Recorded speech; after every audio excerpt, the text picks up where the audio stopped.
네, 저 김유찬 교수님 좀 나와주시고요.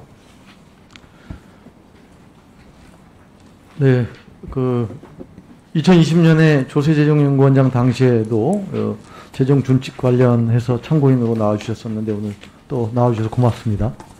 네, 오늘은 주로 내일까지 우리가 논의를 하겠습니다만 세제 개편안 관련해서 원장님의 좀 견해를 듣고자 하는데요.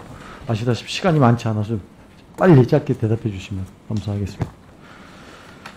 정부 이렇게 얘기하거든요. 정부는 GDP 대비 법인세수 비중이 2020년 기준 3.4%인데 OECD 평균이 2.7%보다 0.7%포인트 높다는 것을 강조하면서 기업의 부담이 너무 과하다. 국제적으로 기업의 경쟁력을 유지하기 위해서는 법인세율을 낮춰야 한다 이렇게 주장하고 있거든요. 또 그런가 하면 우리나라는 GDP 대비 기업 소득 비중이 다른 OECD 국가들보다 상대적으로 높기 때문에 단순히 GDP 대비 법인세수만 비교해서는 곤란하다 이런 주장도 있습니다. 우리나라 기업의 실제 법인세 부담은 최고 세율을 내려야 할 만큼 과한 수준인지 평가를 좀 해주시기 바랍니다. 최고 세율만 비교를 하면은 저희들이 다른 나라들하고 OECD 평균하고 비교하면 약간 높습니다. 그러나 우리하고 경제 규모가 비슷한 나라들 그리고 G7 국가하고 비교를 하면은 비슷한 수준이고요. 다만 우리나라의 최고 세율이 과세소득 3천억 이상에만 적용되는 세율이라는 점. 그러니까 다른 나라는 그냥 하나의 단일 세율로서 모든 소득 구간에 하나의 세율이 적용되는 거거든요. 그러니까 세율의 성격이 다르기 때문에 그것을 수평 비교하는 것이 의미가 없다. 조세 감면이라는 게 또 큰 폭으로 제공되고 있기 때문에 결국은 실효세율을 비교하는 것이 의미가 있다. 실효세율이라는 것은 과세표준분에 실제로 내고 있는 그런 세액, 그렇게 이제 계산하는 것이기 때문에 실효세율 수준을 봐야 되는데 저희 나라의 그 실효세율 수준을 이제 우리가 주요 국가들하고 비교해 볼 때 우리하고 비슷한 수준인 나라가 일본하고 그리고 영국 수준입니다. 우리가 2020년 최근 자료를 보면 19.7%, 그래서 영국하고 일본하고는 비슷한 수준이고요. 그다음에 프랑스나 독일, 호주, 캐나다보다는 다 우리가 낮습니다. 낮고 미국보다 우리가 높아요. 근데 이제 미국은 좀 특별한 상황이다 이렇게 봐야 되는 것이 2017년까지는 미국이 우리보다 훨씬 높았습니다. 그런데 트럼프 대통령이 미국의 법인세율을 확 낮추는 바람에 2019년부터는 미국이 우리보다 낮아졌죠.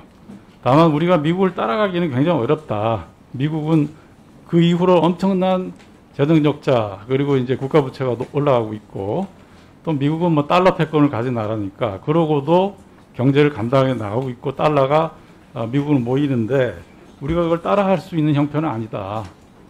그렇기 때문에 실효세율을 가지고 미국을 제외한 나라들하고 비교해 봤을 때 우리 실효세율이 높은 수준은 아니다. 이렇게 말씀드릴 수 있을 것 같습니다. 네. 2008년 MB정부의 낙수 효과는 실패했다고 보는데 학계에는 어떻게 평가하고 계시는지요? 그 다음에 지금 윤석열 정부에서 또다시 낙수 효과에 기반한 부자 감세를 들고 나왔는데 거기에 대한 평가는 어떠신지, 우리나라에서 낙수 효과가 더 이상 작동하지 않는 구조적 이유는 무엇인지 설명을 해주시고요. 기업의 투자를 결정한 요인이 여러 가지 있는데 그 중에서 법인세율은 그 큰 의사결정이 큰 요인이 아니고 법인세율 인하가 세수를 늘린다는 이론적인 경험적 근거도 없다. 이런 주장이 있지 않습니까? 기업의 투자 결정에서 법인세가 차지하는 역할은 또 어느 정도인지 아울러서 좀 답변을 주시기 바랍니다. 예.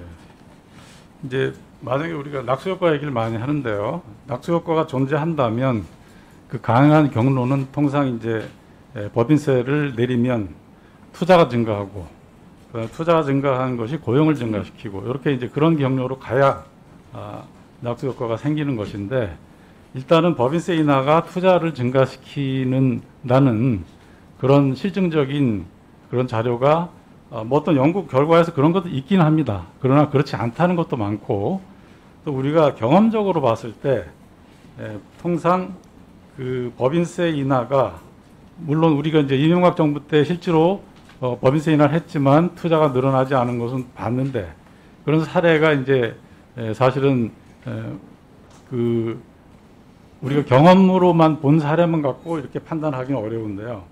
많은 연구들에서 결국은 법인세율을 낮추는 것은 공급 사이드에서 비용을 낮추는 거거든요. 자본 비용을 낮춰준다는 것인데 공급 사이드에서 자본 비용을 낮춰줘도 수요 사이드에서 그 증가, 그러니까 결국 기업이 미래에 대한 기대 수익률을 가지고 투자를 할 건가 말 것인가 결정하는 것이기 때문에 기대 수익률에 대해서 좋은 그런 기대를 하기 어려우면 투자를 하지 않게 되는 거죠.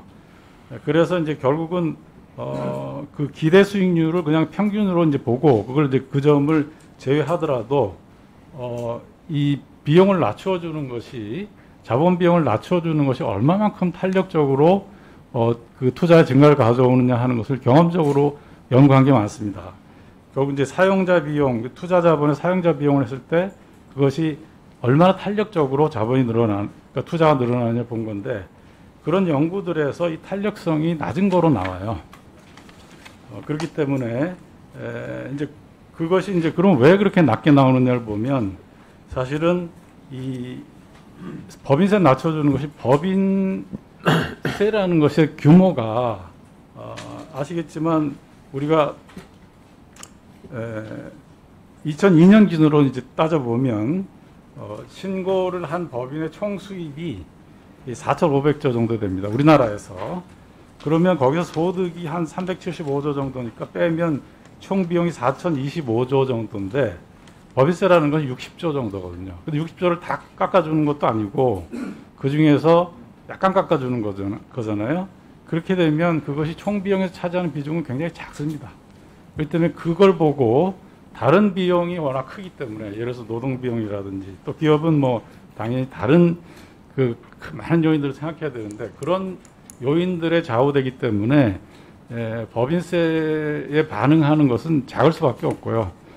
그렇기 때문에 사실은 이제 그러나 문제는 법인세를 깎아주면 그것이 정부 세수에서는 큰 비중이기 때문에 정부에서는 그로 인해서 그 재정 적자가 늘고 재정 건전성에는 문제가 생길 수 있고 그렇기 때문에 사실은 그 정부가 법인세를 깎아주자고 하는 것이 과연 효율적인 정책인가 거기에 대해서는 저는 부정적으로 생각하고 있습니다. 그리고 이제 물론 이제 투자 증가가 고용을 증가시켜야 되는데 그 경로도 고리도 우리가 긍정적으로 판단하기 굉장히 어렵다는 것이죠.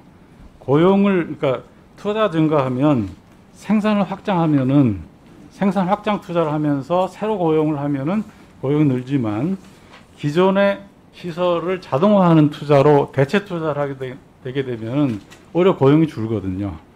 그리고 어떤 기업이 생산 확장 투자를 하더라도 그 기업이 잘 돼가지고 다른 나라 요약적으로 좀 정리해 주십시오. 네네 다른 기업의 고용을 줄일 수 있기 때문에 사실은 투자의 증가가 고용을 증가시킬 개연성은 굉장히 낮다고 생각합니다. 네, 수고하셨습니다.